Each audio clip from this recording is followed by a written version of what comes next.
Lo que vamos a presenciar a continuación es una conversación, un diálogo directo entre Chantal Mouffe. Ella es una politóloga, pero por sobre todas las cosas, compañera durante décadas de Ernesto, compañera no solamente de vida, sino también de creación, de pensamiento, de debate. Chantal Mouffe con nosotros y también Íñigo Errejón, otro politólogo de las nuevas generaciones, secretario político de Podemos. Un aplauso para ellos y que comience el diálogo.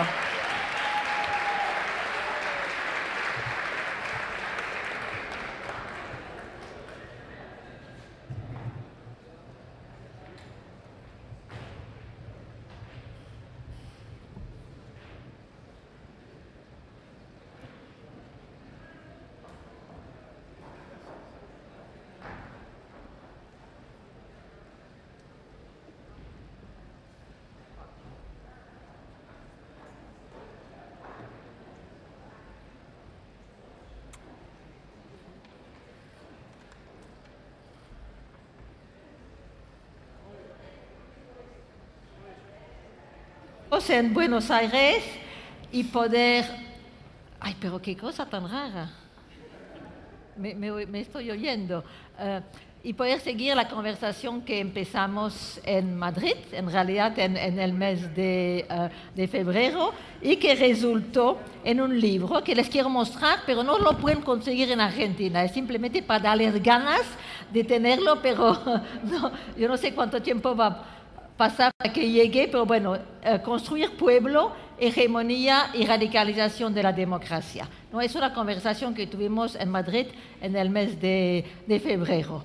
Y bueno, es un placer estar acá. Bueno, yo sé que hiciste un gran esfuerzo para venir, porque estás muy ocupado con la campaña para las generales, pero yo sé que para ti era importante estar acá y bueno, te agradezco mucho haber hecho el esfuerzo. Y bueno, vamos a poder entonces seguir un poco. Pasaron muchas cosas desde nuestro encuentro en febrero, ¿no? Así que, bueno, algunos de los temas de nuestra discusión de allá lo podemos desarrollar. Otros temas, bueno, por ejemplo, hablar de las cosas nuevas, la cosa de Jeremy Corbyn, que realmente ya fue una cosa que era completamente inesperada. Pero quisiera empezar, ya que se trata de un homenaje a Ernesto, me gustaría que tú nos hablarías un poquito de en qué manera la influencia de Ernesto ha sido importante para el desarrollo de tu pensamiento.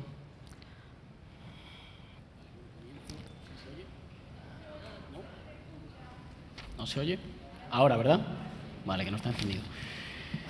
Comienzo, si me permites, brevemente con las formalidades que yo creo que en este caso son importantes, agradeciendo a la gente que está, al Ministerio de Cultura, a la Secretaría que lo organiza, a ti, Chantal, por organizarlo y manifestando que es un lujo en lo intelectual, pero también en lo emocional y un honor estar. Y mandando también un saludo, que hay compañeros de Podemos y del Círculo de Buenos Aires, me perdonáis por el saludo particular y fraterno. Yo me cruzo, compañero.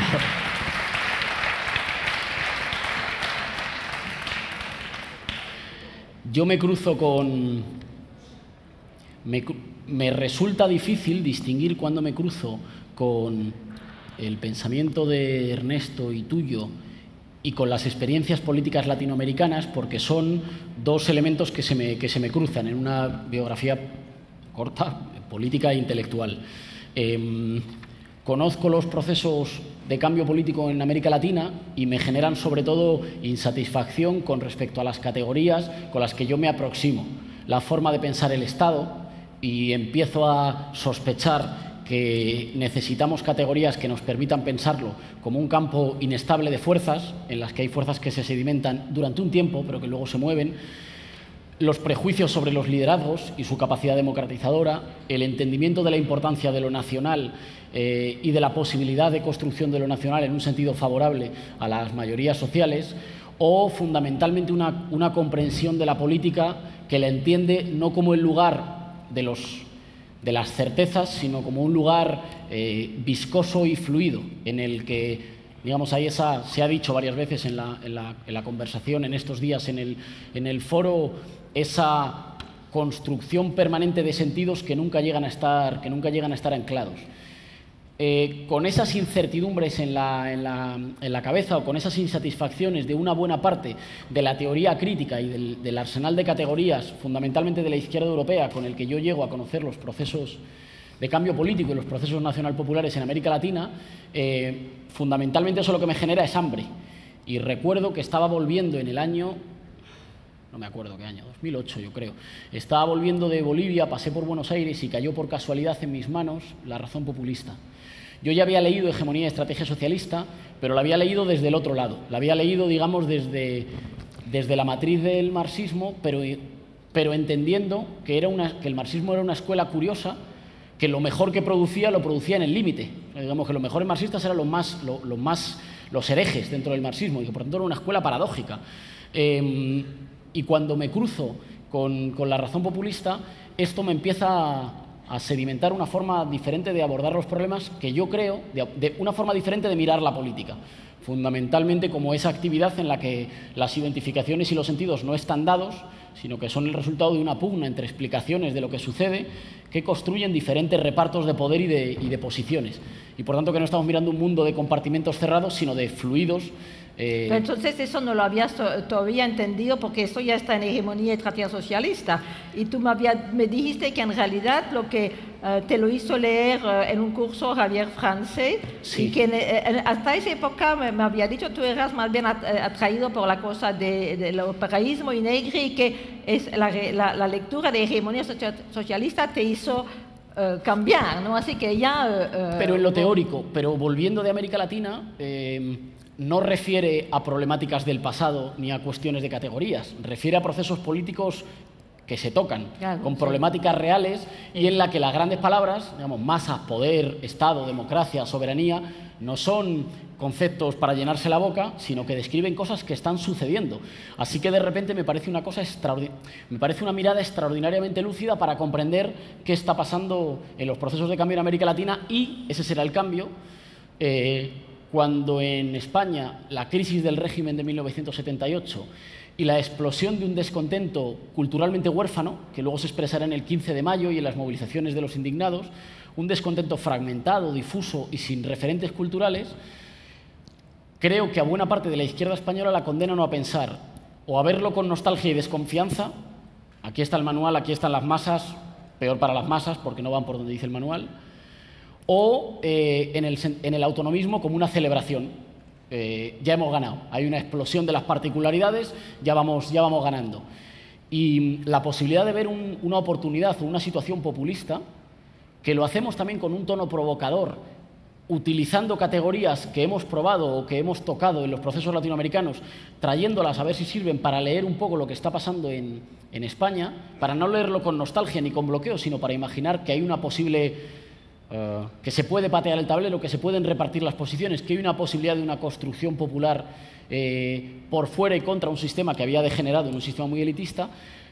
Claramente es una deuda teórica con este enfoque. Claramente es una deuda teórica con un enfoque que nos enseña a mirar la política en una forma que no está. Muchas veces, y cierro con esto, ponía un símil, algunas veces lo hemos discutido, ponía un símil futbolístico. Yo me acuerdo de un jugador de fútbol, luego jugó en el Barça, pero yo me acuerdo cuando jugó en el Madrid, que se llama Michael Laudrup, que hacía pases que no existían, en lugares que no estaban ahí. Digamos, no es una forma de mirar la política para descubrir espacios, sino para inventarlos, y para inventar espacios que no existían y que son construcciones de sentido nuevas. No se puede hacer todo, pero lo que se puede hacer con materiales concretos está muy, muy abierto. Diría que esas son algunas de los elementos centrales que han ayudado en un bagaje político-intelectual propio, pero también a imaginar Podemos, a atreverse a lanzar una iniciativa como Sí, no, eso justamente te quería preguntar ahora, porque bueno, tú hablas de tu experiencia personal, pero también me gustaría ver, por ejemplo, ¿qué dirías tú porque evidentemente Podemos es una cosa que ha sido un movimiento influenciado por muchas distintas cosas, ¿no? Y creo que el trabajo nuestro ha sido un elemento, pero bueno, no hay que reducir Podemos a eso, pero ¿cuáles son los elementos, digamos, de la problemática nuestra que te parece que son centrales para Podemos, para poder haber planteado la cosa de la manera en la cual lo hicieron? ¿Te parece que hay algunas cosas que no hubieran podido plantear si no hubiera sido a partir de las categorías que habías, digamos, acogido de nuestra perspectiva, ¿o qué? Nítidamente. Menciono solo algunas rápidamente. La cuestión de los liderazgos y del posible uso que los liderazgos pueden prestar a articular un conjunto de descontentos que no tienen nada en común, nada necesariamente en común, un programa o un interés objetivo, y que a veces hay liderazgos que pueden servir para comunicar o para tejer grupos sociales fragmentados que en principio solo tienen en común su insatisfacción, una comprensión más atenta de lo nacional y de la importancia de las identificaciones nacionales, y lo decimos desde un país en el que seguramente desde la guerra civil y desde la transición es muy difícil una reivindicación de la identidad nacional en clave patriótica con un programa progresista, y sin embargo decidimos librar esa pelea porque nos parece que es una irresponsabilidad dejarle eso a las fuerzas reaccionarias y que puede servir de aglutinador. Quebrar la idea, para mí un tanto mecanicista, de que primero uno construye fuerza en lo social y luego se presenta a las elecciones, como el que cambia fichas de un casino. Oiga, tengo todas estas fichas, ¿cuántos escaños me da? Y decimos, no, la batalla electoral y política también ayuda a generar identificaciones y a construir una identidad política y una voluntad política sí, pero diferente. También allá me parece que hay un elemento importante que bueno, lo discutimos mucho en el libro, es lo que nosotros llamamos la perspectiva antiesencialista, es decir, que y eso es una cosa que no es para mucha gente de izquierda tan evidente, que las identidades políticas son construidas. No se trata de, la política no es representar identidades que ya están dadas, sino que se van construyendo discursivamente. Y que la cosa política justamente consiste en eso. Y eso porque todo el planteamiento de Podemos, justamente de crear pueblo, no podría tener sentido si ustedes pensarían, bueno, las identidades ya están dadas. Entonces me parece, bueno, de pronto ustedes lo han agarrado por otra influencia, pero me parece que si hay una cosa fundamental en la hegemonía y la socialista es precisamente esa crítica, la crítica que le hacemos al marxismo, ¿no? Lo que llamamos el esencialismo de clase, que piensan, bueno, hay intereses que corresponden necesariamente a la posición que tú tienes en las redes de producción. Entonces, bueno, me parece que eso, no sé, de pronto les viene de otra parte, pero me parece que es una cosa fundamental. No, y yo creo que ayuda a dibujar una posición intermedia que ni celebra la fragmentación y solo la explosión de particularidades, digamos, como hacen algunas corrientes más posmodernas o más celebratorias, bueno, pues de la dispersión, ni celebra la dispersión, ni cree que la unidad esté dada por ningún elemento de lo social. Y dice, la unidad es un imposible hacia el que hay que tender en una construcción discursiva. No está dada, pero es necesaria, y sin ella no habría política y no habría metas colectivas. Y eso claramente es una forma que nos hace acercarnos al 15M y a los problemas que el movimiento de los indignados pone encima de la mesa de forma diferente, básicamente con un uso laico del lenguaje y diciendo, no escandalizándonos. Cuando el 15M dice, no somos ni de izquierdas ni de derechas, somos los de abajo contra los de arriba, no nos escandalizamos. Digamos, a uno le puede gustar más o menos, pero decimos, aquí se está expresando un tipo de identificación popular que, por lo que sea, no ha encontrado canalización en las instituciones ni en las narrativas ideológicas tradicionales. Y eso abre también una oportunidad para la construcción de una voluntad popular nueva. Y decidimos librar ese partido con un uso, o librar esa disputa con un uso muy laico del lenguaje y de las metáforas, que no se casa con los significantes, sino con los significados, y que decimos, bueno, pues digamos, ser de izquierdas no es repetirlo muchas veces, es tener capacidad de construir poder político para los sectores subalternos. Y a lo mejor incluso la reivindicación propia, el enamoramiento con los símbolos de la izquierda, en algunos contextos se ha convertido en un obstáculo o no sirve para construir poder para los de abajo. Bueno, pues si es así, no le tenemos demasiado apego, digamos, a los símbolos, sino que le tenemos apego a la hoja de ruta, al horizonte, que es un horizonte, digamos, de mayor justicia y de mayor expansión democrática. Sí. Y la última es la del Estado. La importancia de que la acumulación de protestas y de movilizaciones sea capaz de impactar en el Estado y alterar el equilibrio de fuerzas, para ponerlo al servicio de los intereses de las mayorías que se han venido apretando el cinturón durante los años más duros del ajuste. Sí, una pregunta, regresando acá a tu quisiera saber, tú ya ¿te habías interesado a Gramsci antes? ¿Cuál era tu... ¿Sí? Bueno, si venías de una tradición operaísta, es un poco extraño, porque justamente como Maramao lo ha hecho, la manera como ellos veían a Gramsci era muy crítica, ¿no? Sí, yo en realidad es un autor que visito dos veces. Visito antes y visito después de Hegemonía y Estrategia Socialista y sobre todo de La Razón Populista. Le visito dos veces y le visito en dos contextos, influenciado por dos preocupaciones diferentes. Y en la segunda visita ya está hecho carne, porque ya toca procesos políticos reales, incluso ya toca problemáticas políticas en España, como son las de cómo se construye un horizonte, un pegamento social, se decía el otro día, que sea capaz de poner en común un conjunto de dolores que los poderosos trabajan permanentemente para dispersarlos. Digamos, esa frase de Poulantzas de que el Estado capitalista trabaja para unificar arriba y dispersar por abajo. ¿Cómo se hace para construir unidad por abajo con lo que los poderes normalmente fragmentan? ¿Y en qué medida eso es una batalla cultural por producir significados, mitos, emociones y culturas compartidas? Y eso, creo que hay mucho de eso en las reflexiones previas, pero incluso cuando uno ve La Tuerca o cuando uno ve en las reflexiones previas que dan lugar después a la iniciativa, o que permiten imaginar la iniciativa Podemos. Pero en todo caso hay que ser muy honestos con esto. Todo el que hace política sabe que en la política hay un componente fundamental, esto no es nada científico decirlo, pero hay un componente fundamental de suerte, de atreverse a jugar una partida, de estar en el lugar importante y de ser capaz de aprovechar oportunidades en condiciones que uno no elige. Y quien no reconozca que hay un componente fundamental de atreverse y de suerte, creo que no está contando una historia real. Lo digo para no hacer reconstrucciones a posteriori como si todo estuviera escrito en un plan. No. Casi todo es arriesgarse y jugar una partida indeterminada.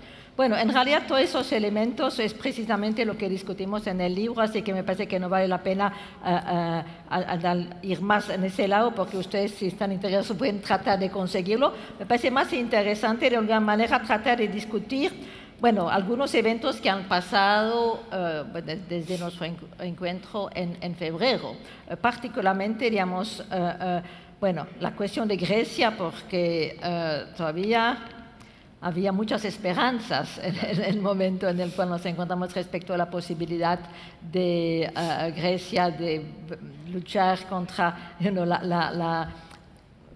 europeo, los poderes europeos. Y bueno, ¿cómo han vivido eso ustedes en Podemos, esa experiencia griega? ¿Y en qué sentido ha influenciado? ¿Las han obligado a, de alguna manera, cambiar un poco su estrategia o revisitar ciertas cosas o no? Nosotros nos implicamos, como es conocido, nos implicamos mucho, sobre todo en la última campaña electoral de Alexis Tsipras y de Syriza. Defendimos claramente una posición favorable a que Syriza tuviera una mayoría y formara gobierno. Defendimos el transcurso de ese gobierno, defendimos el referéndum, el resultado del referéndum, y recibimos, como yo creo que todas las gentes progresistas en el mundo, como un cierto jarro de agua fría, el acuerdo final y el memorándum final que firma el gobierno griego. Ahora bien, desterramos desde el principio el término traición como una forma de explicar las cosas, porque es una gramática política llorona. Es una gramática política que básicamente lo único que hace es diagnosticar que los malos son malos y hacen maldades y que los buenos somos muy buenos pero un poco tontos y nos traicionan. Creo que es una gramática que no sirve, que moraliza los problemas. Sí, es una manera de pensar la política en términos morales. Decíamos, no puede ser que Tsipras sea un héroe el domingo por la noche y se convierta en un traidor el lunes por la mañana. ¿Qué ha pasado? Eso no significa necesariamente estar de acuerdo, pero sí explicar, bueno, qué relación de fuerzas ha operado para que a un gobierno popular en gran medida le hayan torcido una parte del mandato que ha recibido en las urnas. Y ahí creo que, por una parte, hay que diagnosticar que cuando uno gana las elecciones, lo que acaba de ganar es el derecho a saltar al terreno de juego, pero ahí es cuando empieza la pelea verdadera de poderes, sobre todo en casos, y creo que en el caso griego pasa también, en el que hay un poder democrático que tiene voluntad de hacer transformaciones, rodeado de poderes en el Estado y fuera del Estado que juegan a vetarlo, a impedirlo, a bloquearlo. Y ahí hay una pelea en la que uno... Sí, bueno, en realidad eso... Bueno, yo te digo, desde el principio estaba muy... preocupada con lo que podía pasar, porque era evidente que de alguna manera la posición de los países, de las fuerzas neoliberales, bueno, había que entenderla, porque para ellos era una cuestión de vida o muerte. No podían, de alguna manera, dejar que en Grecia se mostrara que había una alternativa a la austeridad, ¿no? Entonces, bueno, pero lo que yo y en realidad mucha gente también, lo que no nos esperábamos era que fuera una cosa tan brutal.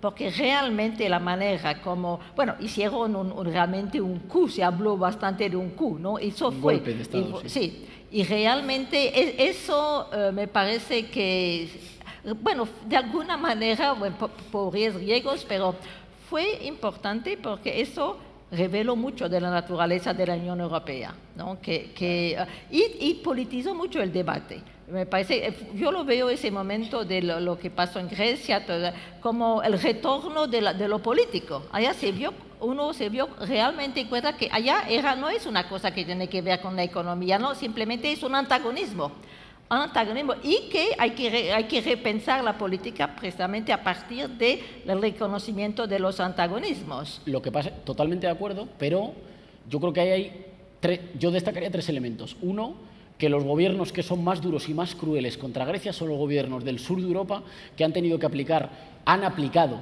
políticas durísimas de ajuste contra sus pueblos y que están votando, cuando votan contra Grecia, votan contra sus pueblos. Por ponerlo en términos nacionales, cuando Mariano Rajoy o el ministro de Economía español van a comportarse como los más duros contra Grecia, en realidad lo que están votando es para no perder la excusa. Porque si alguien es capaz de desafiar las políticas de austeridad, ellos pierden la excusa frente a sus pueblos. Así que están votando frente a sus pueblos. 2, la vergüenza histórica de la socialdemocracia. Sí, no, yo creo que la socialdemocracia con Grecia... también se han mencionado acá, que ellos han sido casi peores que los de derecha en algunos países. Lo charlábamos, ¿no?, antes, pero creo que es sí, una situación similar a cuando la socialdemocracia vota en la Primera Guerra Mundial los créditos de guerra, y vota contra sus pueblos, vota contra Europa, y vota contra la posibilidad de ser alternativa a los conservadores. Y en tercer lugar, la correlación también económica de fuerzas, porque, no sé, digamos, Grecia, si se plantea una salida que le obligue... Cuando se discutía mucho sobre la salida del euro y se plantea una necesidad de autoabastecerse o tener algo con lo que sobrevivir durante un tiempo. Bueno, ¿y qué iba a exportar Grecia? ¿Qué tenía Grecia cuál era el recurso natural? ¿Cuál era la soja de Grecia? ¿O el gas o el petróleo de Grecia? ¿Qué iba a exportar para aguantar durante un tiempo estando en la OTAN y en la Unión Europea? Esto no es decir que no podía haber habido otra salida, no lo sé, pero sí que hay que medir las correlaciones de fuerzas dentro de esa problemática que hemos discutido tantas veces. Los poderes financieros operan a escala europea y nosotros, en el mejor de los casos, conquistamos gobiernos a escala nacional. Pero esa es una problemática clásica y uno tiene que solucionar con lo que tiene. Yo creo que dentro de lo que cabe, el objetivo político... No había problemática económica en Grecia, no era un problema de dinero, era un problema político de partirle el brazo a Tsipras y a Syriza.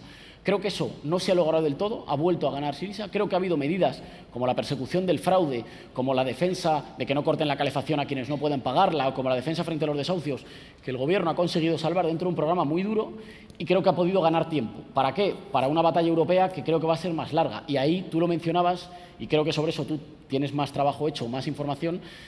Algunos gestos importantes, mencionamos Portugal, se ha mencionado mucho España con nuestras dificultades, o el fenómeno de Jeremy Corbyn en Inglaterra. Bueno, eso justamente porque ya que hablamos de socialdemocracia, yo durante mucho tiempo yo estaba convencida de que la socialdemocracia, bueno, no había solución, que necesariamente todos los países, bueno, que iba a haber una especie de pasoquización, podríamos decir, ¿no?, del PSOE, el partido francés, de lo mismo. Pero, bueno, tuvimos una divina sorpresa en Gran Bretaña con Jeremy Corbyn y, bueno, quisiera realmente insistir un poco y desarrollar eso porque no se conoce mucho todavía. Bueno, ustedes supongo que saben las cosas básicas, pero, bueno, no solamente yo, la cosa de Corbyn ha suscitado en Gran Bretaña una especie de movimientos, de entusiasmo, de pasión, de movilización, que es realmente increíble. Es una cosa y que, bueno, si tiene éxito, bueno, es un gran sí, bueno, eso realmente mostraría que finalmente en algunos países hay una posibilidad de transformación de la socialdemocracia, ¿no? Si pasa eso. Pero en el caso de Corbyn hay que ver que, bueno, por una parte empezamos por los elementos más positivos. Bueno, su fuerza viene del hecho de que, bueno, él por una parte, tiene el apoyo de los sindicatos, ¿no? Que es muy importante en Inglaterra, porque todavía tienen un rol importante. Bueno, es alguien que ha estado siempre en mucho contacto con todos los movimientos populares. Corbyn ha estado, bueno, toda su carrera con el Stop the War, es alguien, por ejemplo, yo no sé si ustedes saben, pero habla castellano, su mujer actual es mexicana, la anterior era chilena, así que está muy a favor de Latinoamérica, ha estado de todas las luchas, todos los grupos que existen en Inglaterra para defensa para Venezuela, para Latinoamérica, él está presente, muy activo en eso, pero no solamente es movimiento, por ejemplo, él tiene el apoyo, eso muy importante, del movimiento estudiantil. Hubo en el 2010 un gran movimiento estudiantil en Gran Bretaña cuando el gobierno decidió aumentar de manera increíble las matrículas, se manifestaron los estudiantes y Corbyn estuvo presente, ¿no? Así que Corbyn tiene realmente un lazo, bueno, él viene del Partido Laborista, pero en lazo con los movimientos populares. Bueno, que él viene del Partido Laborista es a la vez una cosa positiva y es un problema, porque es una cosa positiva porque él tiene, bueno, si logra transformarlo, ya tiene una base, una estructura que no tiene Podemos, por ejemplo. Pero el problema es que la mayor parte del Partido Laborista, bueno, por ejemplo, la gran mayoría de los diputados están contra de Corbyn, así que él va a tener que luchar contra su partido. Pero afortunadamente, él tiene el apoyo de toda una cantidad de jóvenes, de movimientos populares y también de toda una generación de gente que había estado votando para el Partido Laborista hace un cierto tiempo y que se habían, digamos, completamente desilusionado, ¿no? Porque la gran cosa que dicen los blairistas en contra de Corbyn es que bueno, pero él nunca puede ganar las elecciones, porque ellos, por ejemplo, han interpretado la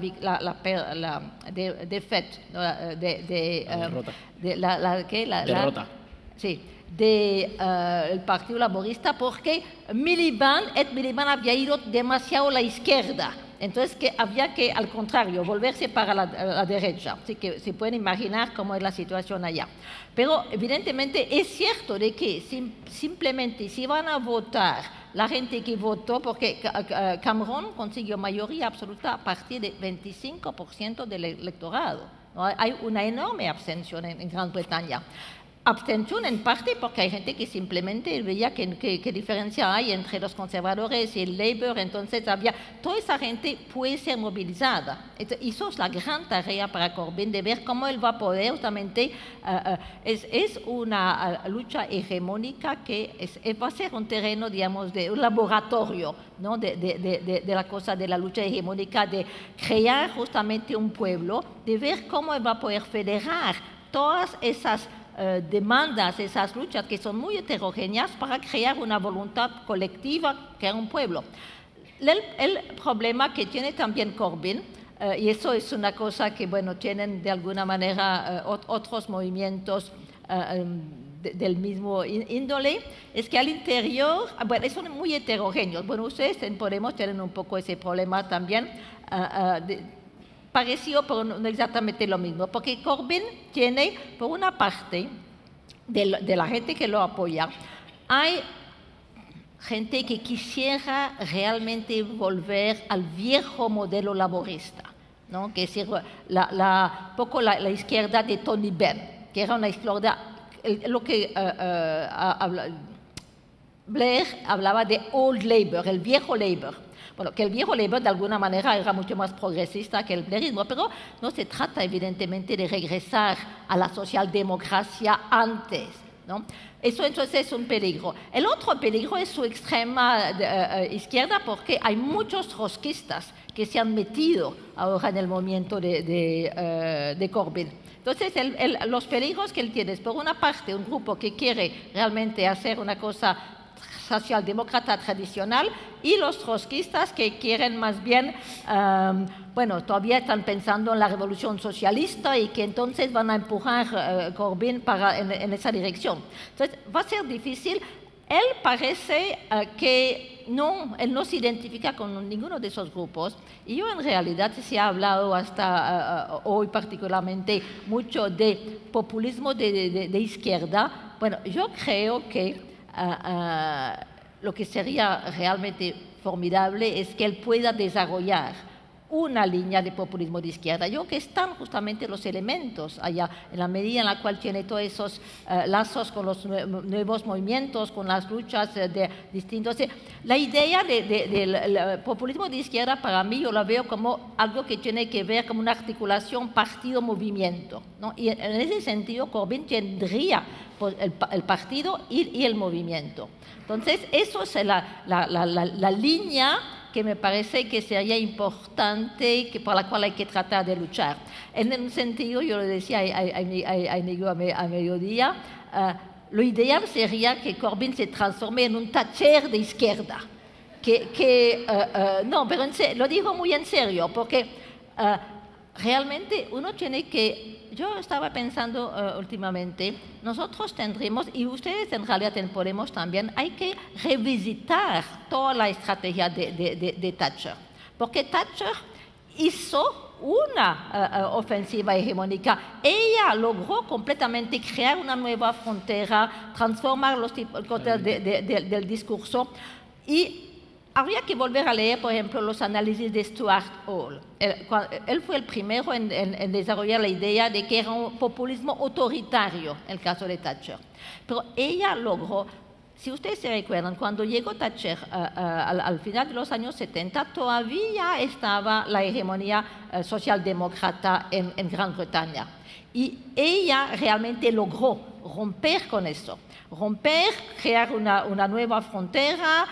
De alguna manera existía también una especie de consenso al centro entre los conservadores y los laboristas. Y ya rompió con eso. Entonces, lo que tiene que hacer Corbyn es hacer para la izquierda lo que hizo Thatcher con la ruptura con el modelo socialdemócrata, para establecer justamente las bases del neoliberalismo. Ahora hay que hacer justamente exactamente esa misma ofensiva hegemónica, pero en el sentido de la izquierda. Y para terminar, porque no quiero pasarte el tiempo sobre eso, si él logra hacer eso, las consecuencias para la política, de izquierda en Europa van a ser enormes.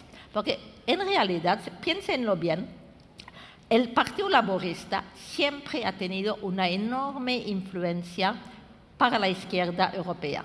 El Partido Laborista fue el primero que estableció, justo después de la Segunda Guerra Mundial, el estado de bienestar. Fue el que estableció las bases de la socialdemocracia, la socialdemocracia pero progresista, ¿no? Después Thatcher justamente fue la que logró romper eso. Después vino una segunda fase del movimiento laborista, que fue, la fase Blair, tercera vía. Si bien la fase, digamos, socialdemócrata había tenido, porque eso tuvo mucho impacto en Europa, porque muchos países empezaron justamente a seguir el modelo de la socialdemocracia. Después, entonces, desgraciadamente, muchos países empezaron a seguir el modelo de Blair, y la tercera vía todo se desarrolló también. Entonces, mi sueño es que ahora con Corbyn veamos el principio de una tercera etapa del Partido Laborista, un Partido Laborista que desarrolle un proyecto de populismo de izquierda, entonces, y esperando también que eso va a tener para el resto de Europa el mismo impacto que tuvo el blairismo como modelo para seguir. No sé cómo ves eso, pero a mí me parece que realmente allá hay un potencial enorme. Si él no, porque hay que ver que es muy difícil la lucha que él va a tener que tener de una parte contra su partido y también contra sus seguidores, ¿no? Pero sería realmente muy importante eso. A veces estoy de acuerdo, a veces hemos discutido y hemos dicho que doy un salto geográfico pero no conceptual. A veces cuando discutíamos alguna parte de los retos de los procesos nacionalpopulares en América Latina, que es una cosa que está mucho en el libro y en la discusión. O sea, que yo creo que es un libro atravesado por dos mezclas. La mezcla entre la hibridación entre teoría y iniciativa y compromiso político, y el estar discutiendo permanentemente a uno y a otro lado del Atlántico, estar discutiendo, mezclando permanentemente, sin olvidar sus particularidades y sus enormes diferencias, pero mezclando los procesos políticos latinoamericanos y europeos. Y a veces, cuando discutíamos los retos, después de una década de transformaciones de los procesos políticos populares o nacionalpopulares en América Latina, decíamos que para ponerlo en una metáfora, tendrían que enfrentarse a hacer, en sentido contrario, lo mismo que el neoliberalismo hizo en Europa. Es decir, construir una sociedad y un Estado tal que incluso si el adversario te gana las elecciones, te las gana como un intruso en tu propio Estado, que es lo que construyó el neoliberalismo desde hace 30 años en Europa, que hace que incluso si alguna formación política con voluntad, incluso tibiamente reformista, gana las elecciones casi pidiendo perdón por entrar en el Estado. Oigan, perdone, venía a cambiar algo de un entramado social, cultural, económico y jurídico que cada vez se va cerrando más y con la construcción europea mucho más. Ahora, trayéndolo a las experiencias latinoamericanas y dando ese salto, me interesa que abordemos, por una parte, cuáles son o cuáles crees que son algunos de esos retos de esa consolidación en unas dinámicas políticas donde el reto no está en construir poder o en ser capaz de construir una voluntad general con capacidad de poder y de conducir el destino del país, sino de solidificar, defender y avanzar una parte de los cambios construidos. ¿Dónde están algunos de los retos para hacer eso? Y yo apuntaría dos elementos ahí que me parecen importantes. Por una parte, la relación con las derechas y con las nuevas derechas latinoamericanas, esa paradoja entre que una parte de las derechas latinoamericanas han tenido que asumir buena parte del suelo discursivo de los procesos transformadores, Capriles en Venezuela, Rodas en Sí, Ecuador. pero Capriles ya ha sido desbordado, ¿no? Pero es importante que cuando acuden a la competición electoral no pueden impugnar el conjunto de lo realizado durante la década, tienen que hablar un lenguaje diferente, se tienen que vestir con un traje diferente, y esto no me parece solo marketing electoral. Esto refleja que el sentido común de sus países ha cambiado, pero a la vez que hacen eso sigue habiendo, digamos, tentativas destituyentes conservadoras. Y bueno, abordar esa tensión y, por otro lado, abordar el problema de las clases medias y de las nuevas clases medias en los procesos populares. De acuerdo con esa paradoja por la cual los procesos populares reenclasan en masa sectores populares que empiezan a ser autopercibidos, se autoperciben como clases medias y según los reenclasan y los hacen ascender, los pierden por el camino. Les agradecen el tránsito y dicen, bueno, muchas gracias, chao. Esas dos problemáticas para la consolidación de esta década de cambios en América Latina. Sí, bueno, porque es cierto que por el momento, bueno, en Argentina no es tan grave, pero hay una ofensiva destituyente y en muchísimos, bueno, la cosa en que Venezuela ni hablar, pero en Corea tiene problemas, bueno, el impeachment contra Dilma, que un mes después de estar en el poder la querían impeachment.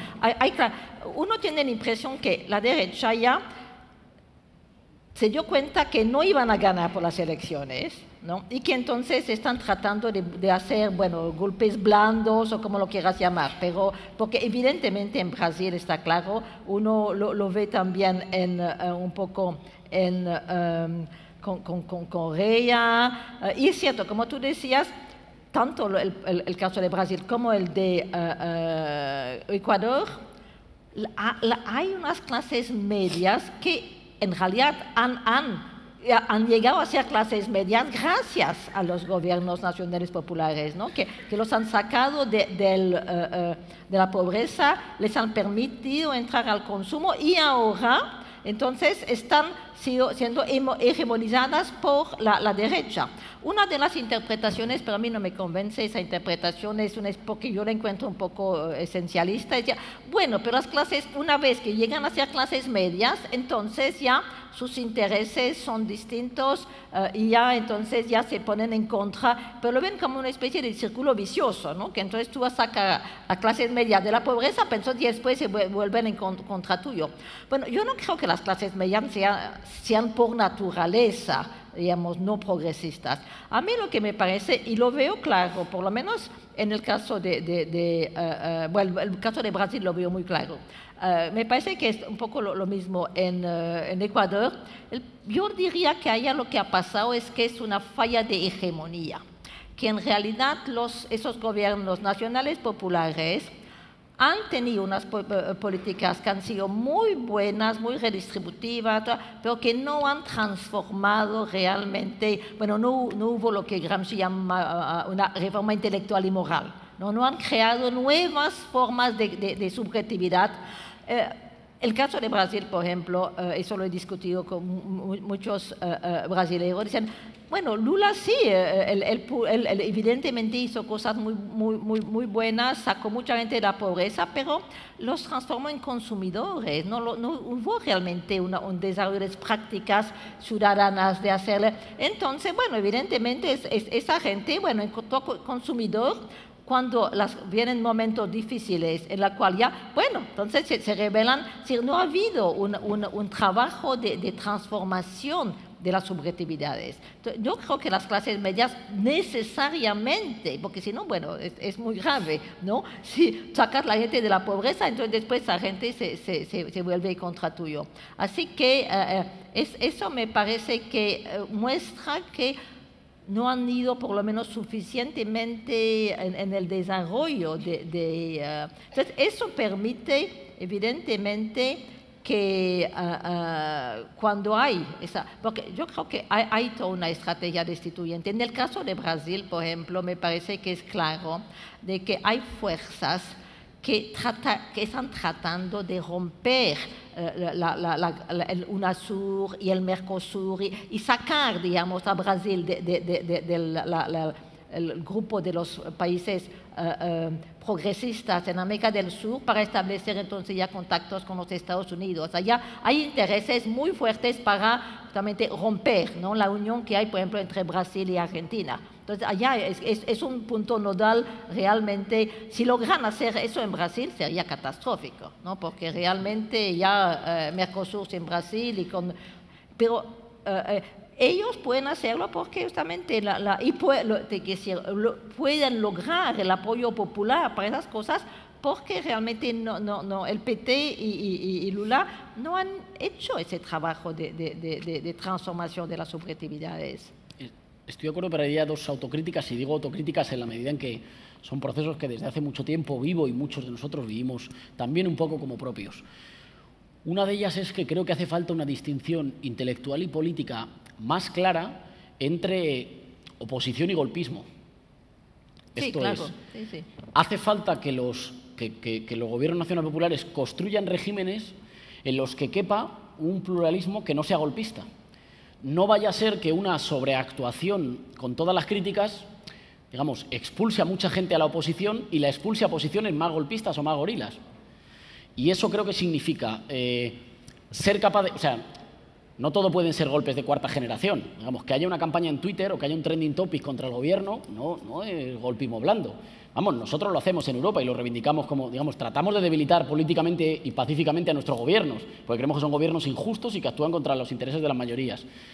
Luego, tiene que haber espacio, creo, como que hay que distinguir entre un espacio para un pluralismo legítimo, que quiera cambiar el orden aceptando las reglas del juego, las nuevas reglas del juego, y sin embargo ser muy tajante, pero no abusar de la narrativa de que viene el lobo con los intentos destituyentes de carácter más golpista. Y luego, con la cuestión de las clases medias, completamente de acuerdo. Creo que efectivamente, y esto supongo que lo compartimos, la hegemonía también es la capacidad de construir un orden en el que se incluya a tu adversario y obligar a tu adversario a parecérsete un poco y jugar en tu terreno de juego. Y esto creo que significa también integrar a las clases medias o a los sectores medios, autopercibidos como medios, tal y como son. Es decir, no seguirles hablando como lo que eran hace 10 años, sino hablarles como lo que son en el momento concreto. Y eso pasa por, como tú dices, una reforma intelectual y moral, sin duda. Y es verdad que el gran problema ahí ha sido que no hemos sido capaces de levantar ningún imaginario opuesto al imaginario de la democratización del consumo, que por sí mismo puede tener efectos, me parece, corrosivos de la solidaridad social. Pero al mismo tiempo, y fíjate, propondría cosas como más concretas en términos de políticas, más pequeñas en términos de políticas públicas. Si los procesos redistributivos generan sectores medios que apenas pagan impuestos, no utilizan los servicios públicos, sienten que las políticas sociales no les sirven a ellos, estás generando sectores que van a tener deslealtad al orden. Creo que hay que ampliar el acuerdo social para incluirles, obligarles a pagar impuestos, que sientan los beneficios de pagar impuestos, que usen el transporte colectivo, que empiecen a socializarse en la sanidad pública, en la educación pública, e incluirles, digamos, a un bloque histórico nuevo que tiene que contar con ellos y no puede contar solo con la base de la pirámide. Yo sé que esto es difícil cuando una buena parte de ellos, por motivos y por casi un asco, en algunos casos étnico o incluso estético, están en posiciones permanentemente reactivas o de bloqueo.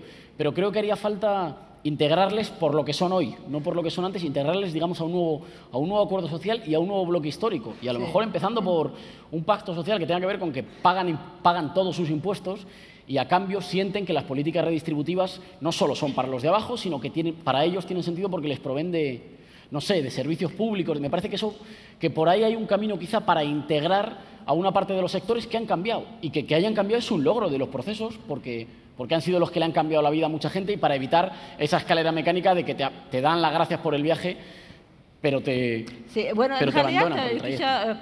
Ya que estamos en Argentina, me parece que podemos también reflexionar un poco sobre la situación argentina, y a mí me parece una cosa, una gran ventaja de la Argentina, y en ese sentido quisiera decir, yo veo cierta confluencia con la posibilidad de Corbyn.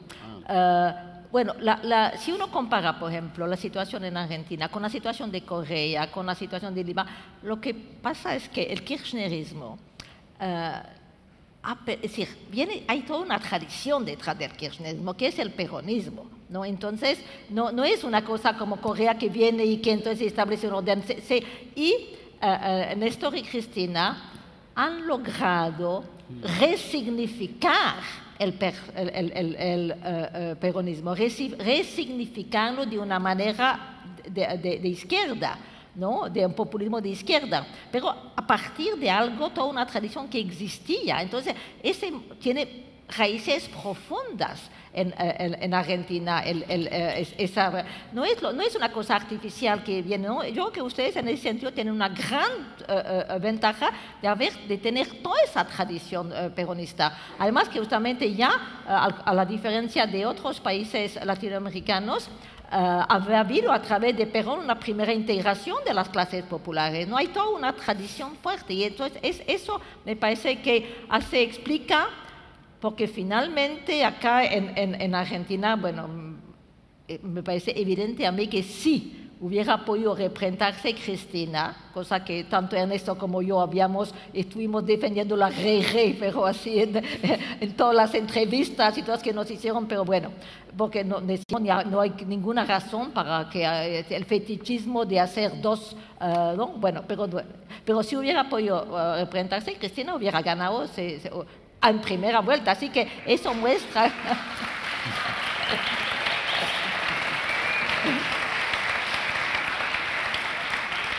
Bueno, y esperamos que de todas maneras, bueno, Scioli no es Cristina, pero bueno, es el candidato de Cristina y esperamos que va a ganar también en la primera vuelta, ¿no? Bueno, pero ahora hablo de Corbyn. Bueno, justamente, Corbyn, si logra resignificar el Labour, va a tener también la misma influencia que tuvo el kirchnerismo. En ese sentido me parece que hay algo que veo que va en la misma dirección, porque se trata de resignificar un movimiento que tiene unas bases profundas. Por eso es que yo en realidad siempre estuve convencida de que no había posibilidad de transformar, de un cambio democrático en la Gran Bretaña sin el Labour. Que todas esas cosas al lado no. Es un poco como en Argentina, sin el peronismo uno no puede. Bueno, en Gran Bretaña es el mismo. Sin el Labour uno no puede hacer un cambio. Entonces, la maravilla es que ahora hay un dirigente que parece que quiere resignificar el Labour en una dirección populista de izquierda. Entonces, en ese sentido es que yo tengo muchas esperanzas con lo de Corbyn. Ustedes, evidentemente, en España no tienen esa cosa, ¿no? Lo que pasa es que uno en realidad, claro, que es el problema siempre de las ocasiones políticas. Uno hace política con los elementos también culturales y sociales que se encuentra en el momento digamos, del derrumbe de un orden concreto. Uy, no, 5 minutos. Nos dijeron que podíamos desbordar. Me temo que hemos desbordado ya.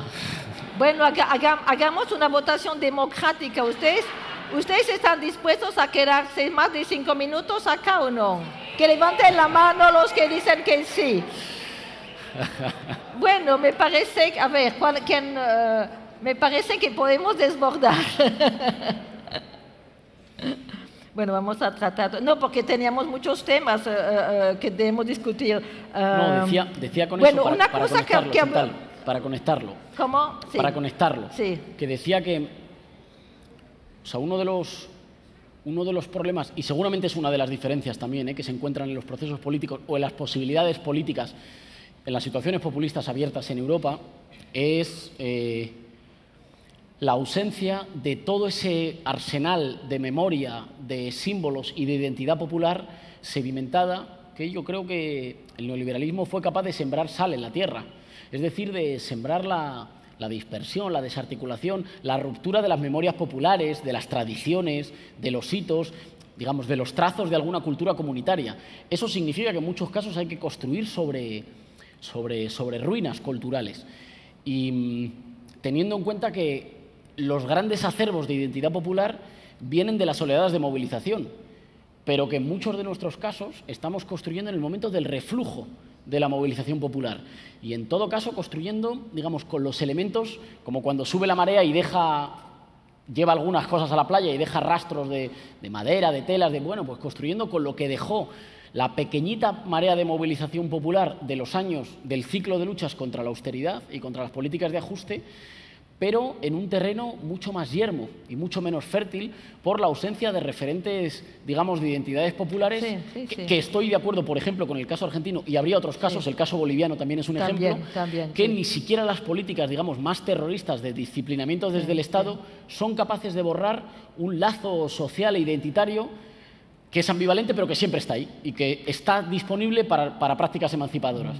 En nuestro caso, creo que la dictadura en España, el problema fundamental es que dura mucho.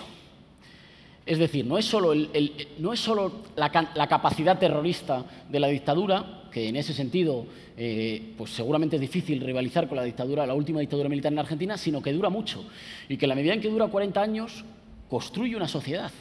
Es decir, es exitosa, incluso aunque caiga, porque para cuando ha caído ha construido un tipo de, lo que en España se llama el franquismo sociológico, un tipo de cultura política. Que fue lo que pasó en Chile también con Pinochet, ¿no? Y una transición exitosa que hace que luego, cuando la gente tiene que salir a protestar, sale huérfana de referencias culturales que permitan que, en vez de ser un conjunto de trozos de enfado roto, haya posibilidad de reconstruir un pueblo, o que la posibilidad la tengan en todo caso los sectores reaccionarios. Y es verdad que estamos desafiando eso con elementos culturales precarios en dos temporalidades: la temporalidad corta del ciclo electoral, el carril corto, y la temporalidad larga de una necesaria reconstrucción cultural, política e institucional de un pueblo que esté a la altura de reclamar su soberanía. Pero claro, esta segunda tarea es mucho más larga que las urgencias inmediatas de la disputa electoral del año acelerado. Pero es verdad que se pelea con materias primas mojadas. Sí, en el libro discutimos bastante, y me parece que valdría la pena decir algo sobre eso. Hablamos de una latinoamericanización de Europa. Y entonces yo creo acá que especifiquemos que... Bueno, pero esperen un momentito porque hay dos sentidos. Bueno, yo en realidad hace como dos o tres años, en una entrevista que hice para Página 12, yo dije, y lo pusieron como título, hay que latinoamericanizar a Europa.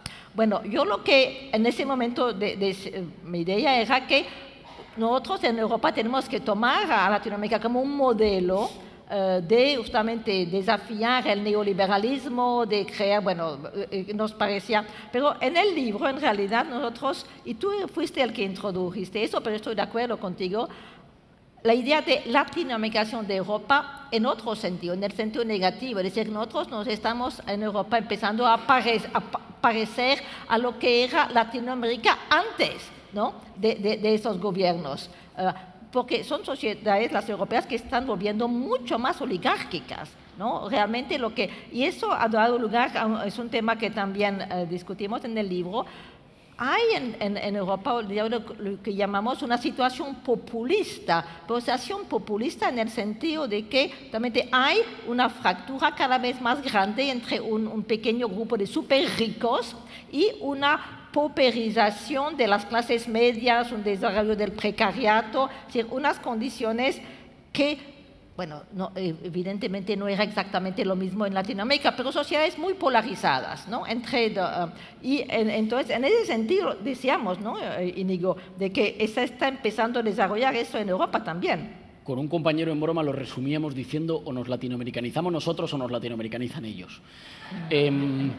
Y en realidad yo creo que es verdad que está habiendo una evolución, por una parte, en toda Europa. Yo diría que la latinoamericana, y ahí creo que hay diferentes Europas, y yo soy de Europa del Sur, y esa es una Europa diferente, que tiene unos niveles, digamos, de protección social, de crisis política diferentes que los que muestran los países del centro o del norte, pero creo que en toda Europa se recorren algunas dinámicas. La de la crisis de legitimidad de las élites políticas tradicionales, que no siempre significa su pérdida de poder, porque a veces mantienen incluso un voto cínico, digamos, un voto resignado que dice: bueno, sí, todos son iguales, pues si todos son iguales voy a votar, digamos, como el que elige en un supermercado. Pero una crisis de legitimidad, hay muy poca gente que hoy pueda defender entusiastamente que su partido o sus élites políticas tradicionales en Europa son capaces de hacer avanzar al conjunto del país y tienen un horizonte ilusionante que proponer.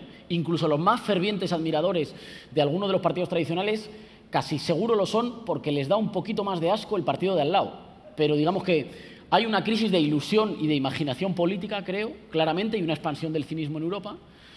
Hay una crisis institucional y de la capacidad de las instituciones para ofrecer protección y seguridad a la gente, y por tanto una sensación de mucha de la ciudadanía de que el pacto social o el contrato social para la gente corriente no está vigente, que alguien se ha saltado las normas, y que se ha saltado las normas los de arriba, que es importante porque refiere a esta idea un poco conservadora no en el sentido ideológico, sino de que en las movilizaciones contra la austeridad hay una idea conservadora de que quienes han roto el orden han sido los privilegiados y que quienes tenemos que recomponer el orden somos la gente de abajo, obligando a que vuelva a haber algún tipo de geografía social en la que haya normas que rijan para todo el mundo, incluso para los que tienen mucho dinero. Es una cosa curiosa en la que, digamos, incluso quienes quieren hacer las transformaciones están diciendo que haya algún tipo de orden y de certidumbre para todos. Y esa crisis institucional que se expresa, creo, en una especie de descreimiento generalizado, que la gente no se crea demasiado ni el juego político ni las instituciones. Y, en tercer lugar, una dinámica de expansión del descontento, que es una expansión ambivalente y que por eso abre una situación populista. No es una expansión del descontento que se expresa en términos de construcción de clase, de una identidad de clase.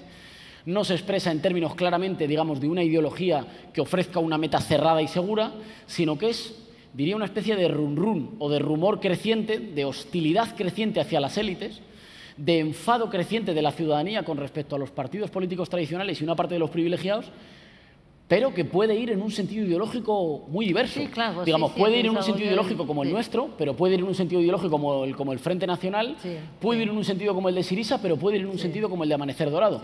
Ahí hay una pelea que se ha señalado antes por ver quién va a ser capaz de hegemonizar esa necesidad de la gente común de volver a sentir pertenencia comunitaria.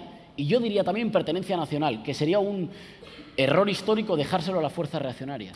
Sí, pero yo creo que estoy de acuerdo con eso de la situación populista, pero tú dices que no se expresa. Bueno, yo diría no se puede más expresar, porque lo que tenemos que ver es que realmente esas categorías tradicionales de la política, ¿no? Ya no funcionan, porque la manera como se pensaba la derecha y la izquierda, porque finalmente eso está ligado, sea tanto en el sentido socialdemócrata como en el sentido marxista. La izquierda representa los intereses de la clase obrera o de los trabajadores, si uno quiere hablar en términos de clase, pero hay un grupo bien específico con sus intereses. Bueno, eso ya no existe más. Porque las transformaciones del capitalismo, del neoliberalismo, el capitalismo financiero, ha creado una heterogeneidad enorme. Pero eso de alguna manera yo lo veo como un problema, pero también como un chance, porque eso permite que, yo creo que eso lo he entendido muy bien, ahora como mucha gente no es simplemente, digamos, porque tú trabajas en una fábrica que estás sometido a la lógica capitalista. Con el desarrollo del capitalismo financiero, bioético, biopolítico o postfordista, como lo quieras llamar, en realidad, con toda la privatización y todo, en realidad la gente, todos nosotros, todo el mundo está sometido a esa lógica. Entonces, por eso es que cuando ustedes piensan, que me parece con toda razón, que hay muchos electores que antes votaban o que han votado por el PP que pueden ser ganados a un proyecto de Podemos, claro, pero eso justamente porque ahora esas categorías tradicionales no funcionan. Y el problema es que los partidos no han adaptado su pensamiento, sus estrategias a esa nueva situación. Siguen justamente con los mismos discursos. Entonces, bueno, se habla de crisis de representación, pero sí, la gente no encuentra los partidos que permiten justamente articular sus demandas. Y eso es una característica de la situación populista, ¿no? Y evidentemente, bueno, desgraciadamente, como tú decías, se puede expresar a través del populismo de derecha. Sí, y desgraciadamente es lo que está pasando, porque los partidos populistas de derecha han entendido mucho más que los partidos tradicionales, centro-derecha, centro-izquierda, esa nueva situación. Y es lo que han entendido la necesidad de crear una nueva frontera, porque evidentemente con la idea del consenso al centro decía, bueno, ya no hay más fronteras, pero una política sin frontera no tiene sentido, siempre hay fronteras. Y entonces, bueno, pero la frontera la está empezando a crear los partidos populistas de derecha. En ese sentido, por ejemplo, el caso de Marine Le Pen es muy, muy, muy interesante. Hay que tratar de ver cómo ella está logrando federar una cantidad de...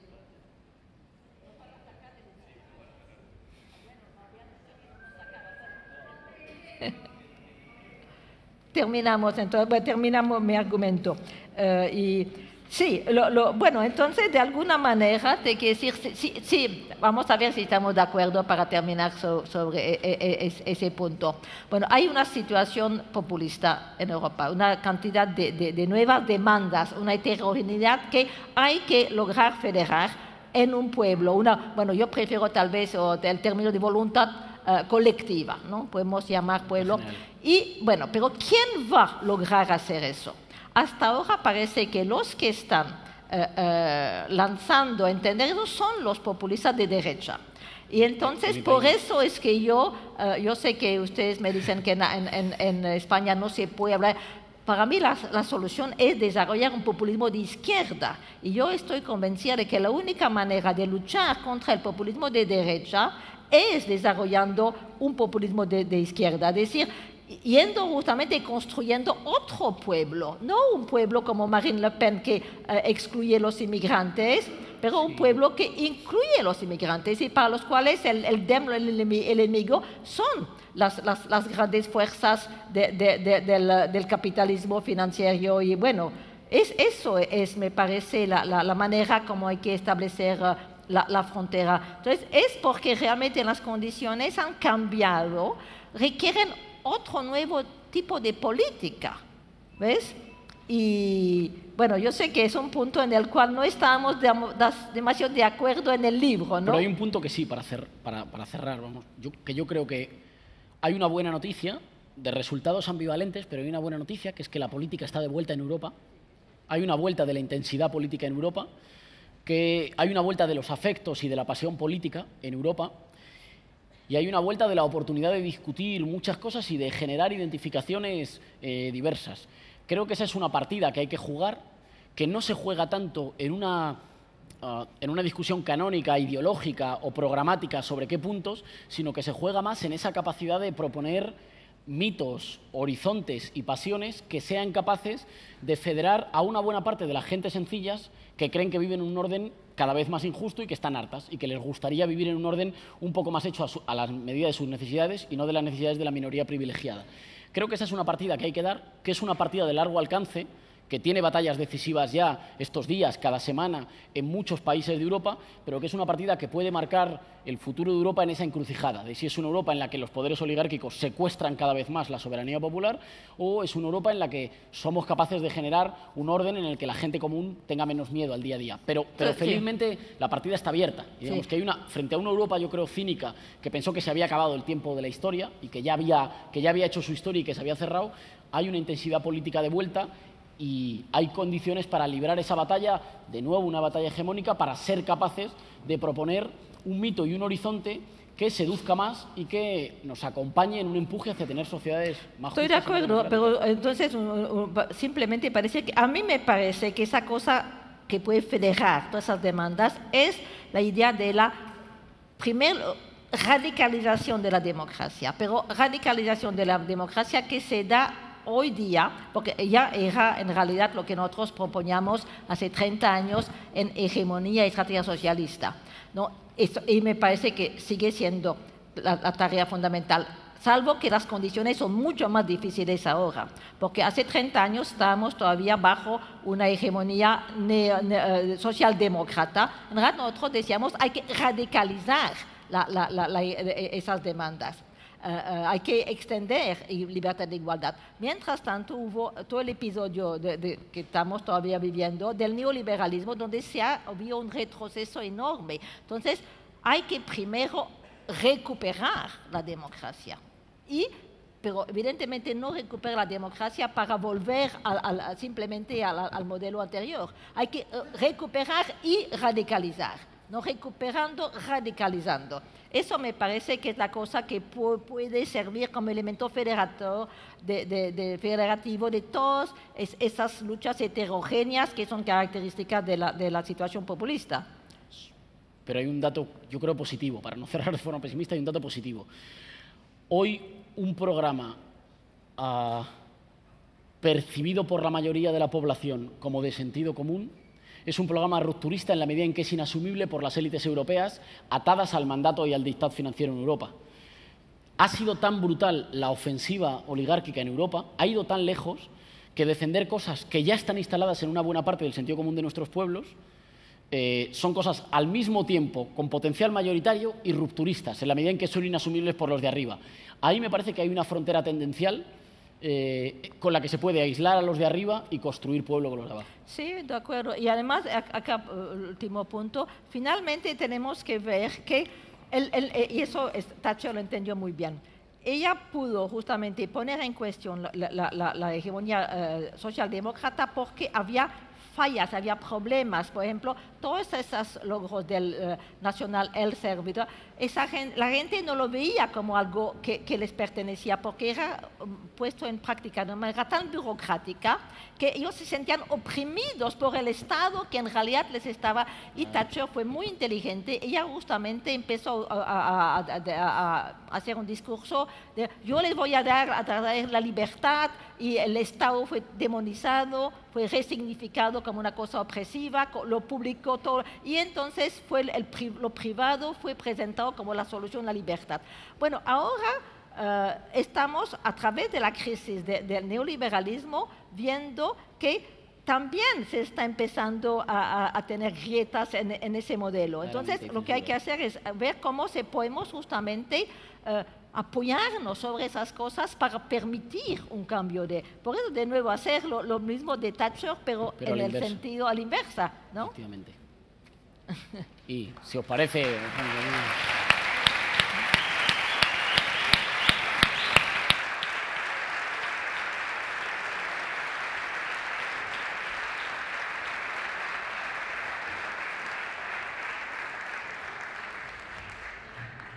Y poder seguir la conversación que empezamos en Madrid, en realidad en el mes de febrero, y que resultó en un libro que les quiero mostrar, pero no lo pueden conseguir en Argentina. Es simplemente para darles ganas de tenerlo, pero yo no sé cuánto tiempo va a pasar para que llegue, pero bueno, construir pueblo, hegemonía y radicalización de la democracia. ¿no? Es una conversación que tuvimos en Madrid en el mes de febrero. Y bueno, es un placer estar acá. Bueno, yo sé que hiciste un gran esfuerzo para venir porque estás muy ocupado con la campaña para las generales, pero yo sé que para ti era importante estar acá y bueno, te agradezco mucho haber hecho el esfuerzo. Y bueno, vamos a poder entonces seguir un poco. Pasaron muchas cosas desde nuestro encuentro en febrero, ¿no? Así que, bueno, algunos de los temas de nuestra discusión de allá lo podemos desarrollar. Otros temas, bueno, por ejemplo, hablar de las cosas nuevas, la cosa de Jeremy Corbyn, que realmente ya fue una cosa que era completamente inesperada. Pero quisiera empezar, ya que se trata de un homenaje a Ernesto, me gustaría que tú nos hablarías un poquito de en qué manera la influencia de Ernesto ha sido importante para el desarrollo de tu pensamiento.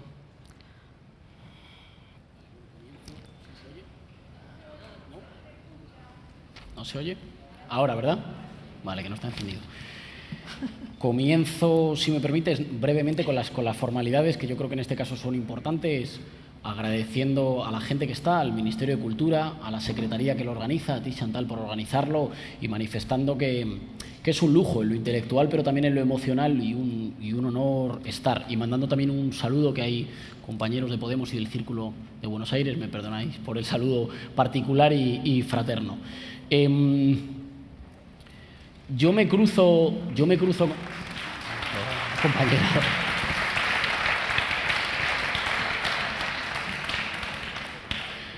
Yo me cruzo con... Me resulta difícil distinguir cuando me cruzo con el pensamiento de Ernesto y tuyo y con las experiencias políticas latinoamericanas, porque son dos elementos que se me cruzan en una biografía corta, política e intelectual. Conozco los procesos de cambio político en América Latina y me generan sobre todo insatisfacción con respecto a las categorías con las que yo me aproximo, la forma de pensar el Estado, y empiezo a sospechar que necesitamos categorías que nos permitan pensarlo como un campo inestable de fuerzas, en las que hay fuerzas que se sedimentan durante un tiempo pero que luego se mueven, los prejuicios sobre los liderazgos y su capacidad democratizadora, el entendimiento de la importancia de lo nacional y de la posibilidad de construcción de lo nacional en un sentido favorable a las mayorías sociales, o fundamentalmente una comprensión de la política que la entiende no como el lugar de las certezas, sino como un lugar viscoso y fluido, en el que, digamos, se ha dicho varias veces en la conversación en estos días en el foro, esa construcción permanente de sentidos que nunca llegan a estar anclados. Con esas incertidumbres en la cabeza, o con esas insatisfacciones de una buena parte de la teoría crítica y del arsenal de categorías, fundamentalmente de la izquierda europea, con el que yo llego a conocer los procesos de cambio político y los procesos nacional-populares en América Latina, fundamentalmente eso lo que me genera es hambre. Y recuerdo que estaba volviendo en el año, no me acuerdo qué año, 2008 yo creo, estaba volviendo de Bolivia, pasé por Buenos Aires y cayó por casualidad en mis manos La razón populista. Yo ya había leído Hegemonía y estrategia socialista, pero la había leído desde el otro lado. La había leído, digamos, desde la matriz del marxismo, pero entendiendo que el marxismo era una escuela curiosa, que lo mejor que producía lo producía en el límite. Digamos que los mejores marxistas eran los herejes dentro del marxismo, y que por tanto era una escuela paradójica. Y cuando me cruzo con La razón populista, esto me empieza a sedimentar una forma diferente de abordar los problemas, que yo creo, de una forma diferente de mirar la política, fundamentalmente como esa actividad en la que las identificaciones y los sentidos no están dados, sino que son el resultado de una pugna entre explicaciones de lo que sucede, que construyen diferentes repartos de poder y de posiciones. Y por tanto que no estamos mirando un mundo de compartimentos cerrados, sino de fluidos Pero entonces eso no lo habías todavía entendido porque eso ya está en hegemonía y estrategia socialista. Y tú me dijiste que en realidad lo que te lo hizo leer en un curso Javier Francés, sí. Y que hasta esa época me había dicho tú eras más bien atraído por la cosa del operaísmo y Negri, y que la lectura de hegemonía socialista te hizo cambiar, ¿no? Así que ya... Lo que vamos a presenciar a continuación es una conversación, un diálogo directo entre Chantal Mouffe. Ella es una politóloga, pero por sobre todas las cosas, compañera durante décadas de Ernesto, compañera no solamente de vida, sino también de creación, de pensamiento, de debate. Chantal Mouffe con nosotros y también Íñigo Errejón, otro politólogo de las nuevas generaciones, secretario político de Podemos. Un aplauso para ellos y que comience el diálogo.